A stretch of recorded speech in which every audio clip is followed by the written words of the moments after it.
Yo, what's good, everybody? It's your boy Big Guns.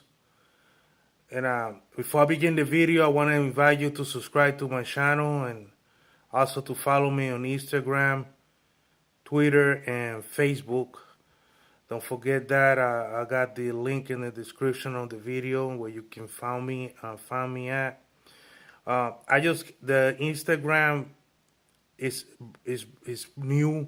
I do have some little clips that you can only submit about 15 seconds of a video clip. So I got a nice clip there. You could check it out, comment about it.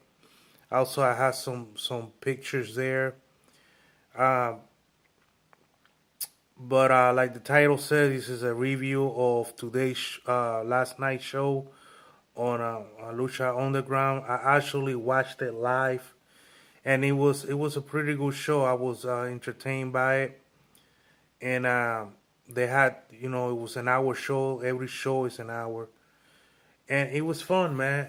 The first match was Argenis, Drago, and Phoenix against Ivelisse, Angelico, and Son of Havoc. They were playing to qualify for the new trios championship belts, and it was a good match, man. Ivelisse, even though she a female, she does pretty well. She knows her stuff. She have a lot of talent, more talent than what I've seen in other wrestling promotions of female wrestlers. And Sono Havoc, all these six wrestlers, they are, in my opinion, they're phenomenal, man. I enjoy watching them. Angelico can get sloppy from time to time, but he's still pretty decent to watch. The match was both teams were having problems, with getting along, since Drago and Argenis have built some type of rivalry because they've been going at it for best of five for some kind of mysterious prize or something, a mystery prize, and nobody knows what it is. It's being kept a secret what they're gonna get. Whoever wins the best of five match, and they tied up 2-2. So they have built up some animosity against each other because they're fighting for this prize that nobody knows. So now they've been they've been put together in this trios match. So they're not getting along. And then on the other three, there's beef between all them three. Between Angelico and Son of Havoc and Ivelisse. Ivelisse used to go date Son of Havoc, and Son of Havoc broke up with her on live on one of the shows. So they wasn't getting along. They wasn't really going for tags. The when as soon as one of them will get close to the corner, the other one will slap them will slap them in the back and tag themselves in. That was going on throughout the whole match. But other than that, it was entertaining to watch. How you see these guys not really getting along. If Phoenix trying to keep it together with these guys, but like I say, they too much beef.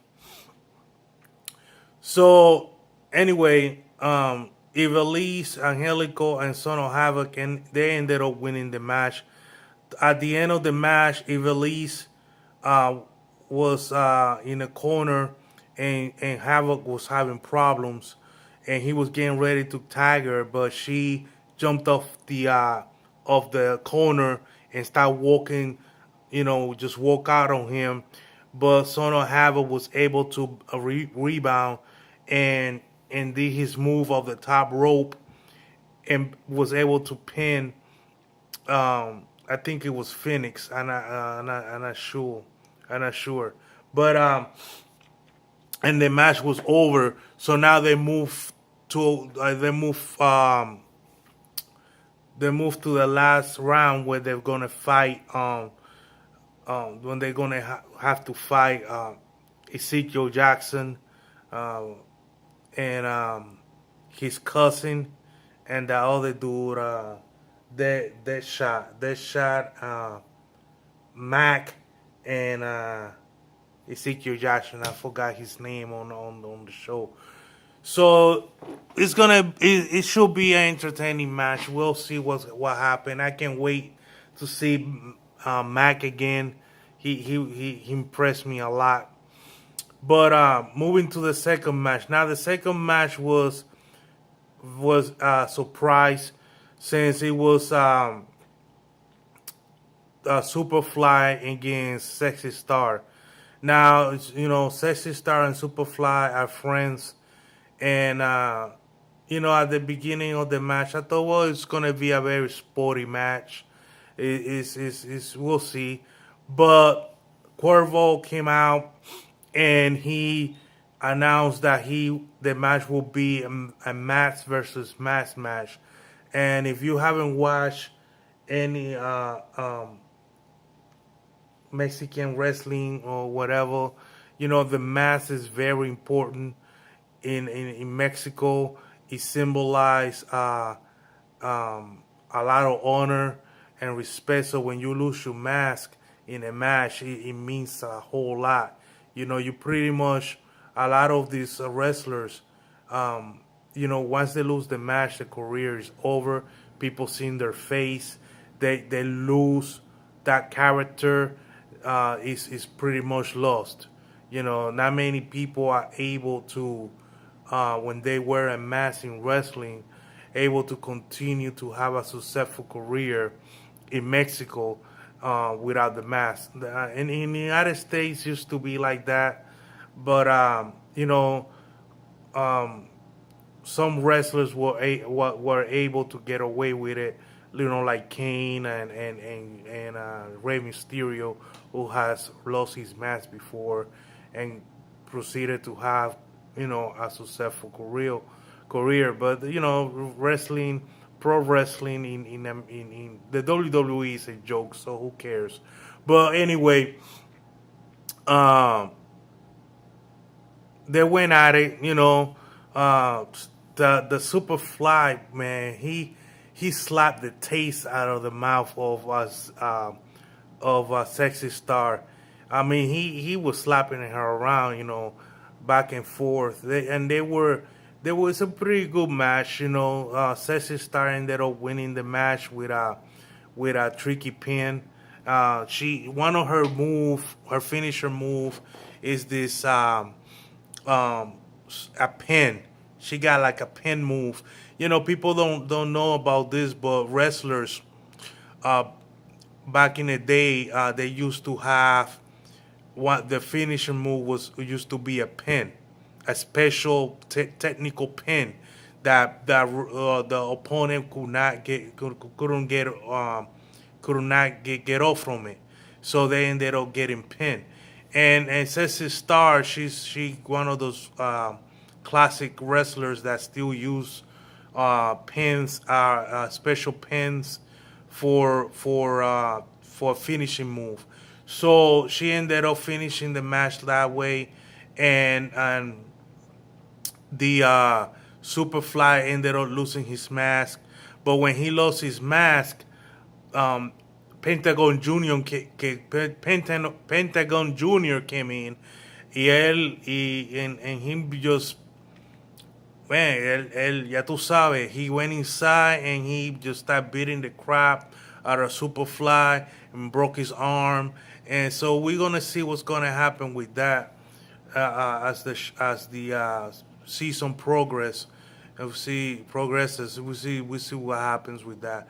Then the main event, um, it was announced that Prince Puma have to get two more wrestlers to team up with him, and because he's gonna face King Cuerno and two of his guys.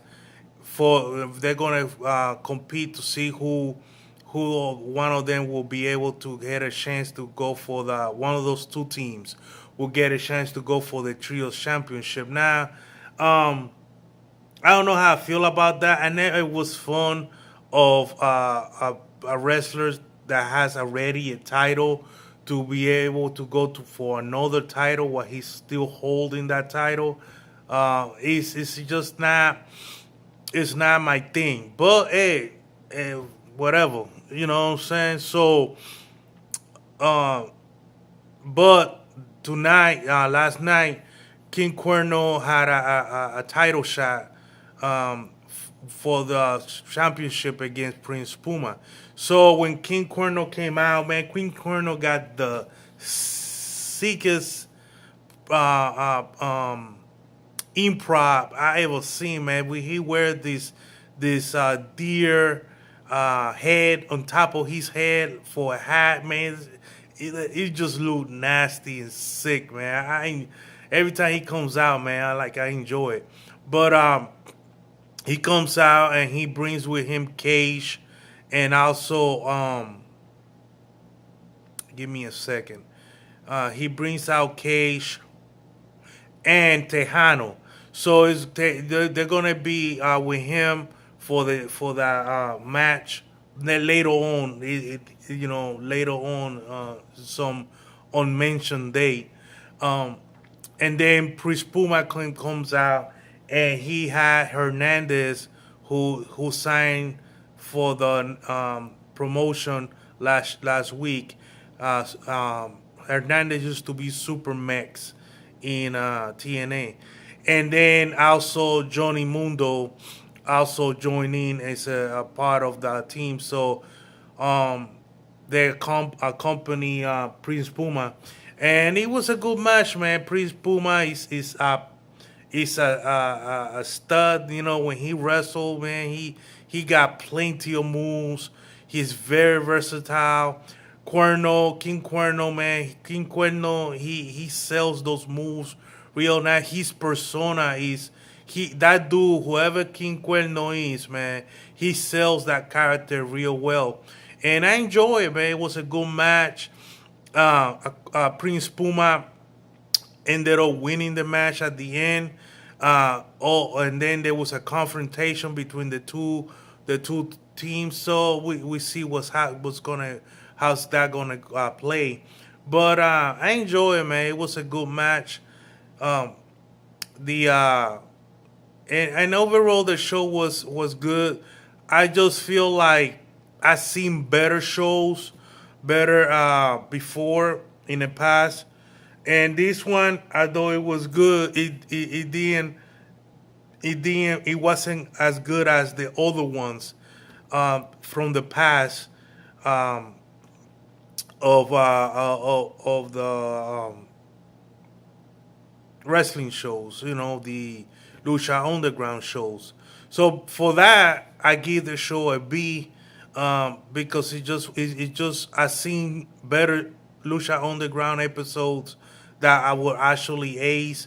This one was a B, in my opinion.